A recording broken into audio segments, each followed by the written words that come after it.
दोस्तों आज हम बात करेंगे लॉलीवुड के हर दिल अजीज अदाकार वहीद मुराद के बारे में।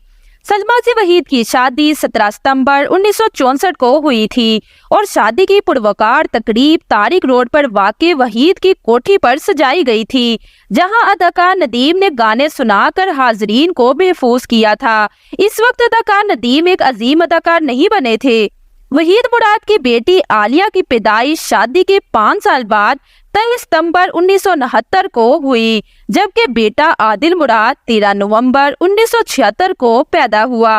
इंतकाल से 10 दिन कबल वहीद मुराद ने अपने बेटे आदिल की सालगिरह अपनी मुंह बोली बहन मुमताज अयूब के घर पर मनाई। इस वक्त वहीद मुराद का कोई अपना इनके साथ नहीं था।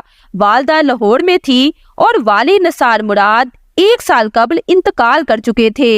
इस क़यामत की घड़ी में वहीद मुराद की दिलजोई करने वाली इनकी मुंह बोली बहन कर्नल अयूब की बेगम मुमताज ही थी, जिनके घर वहीद मुराद ने अपनी जिंदगी की आखिरी सांसें ली और आखिरी अय्याम गुजारे। 22 नवंबर की शब वहीद मुराद रात गए तक घर वालों से गपशप भी करते रहे थे। दोस्तों वैसे आपको अदाकार वहीद मुराद कैसे लगती हैं, हमें कमेंट बॉक्स में जरूर बताइएगा। और अगर वीडियो अच्छी लगी हो तो वीडियो को लाइक और चैनल को सब्सक्राइब कर दीजिएगा। Thank you.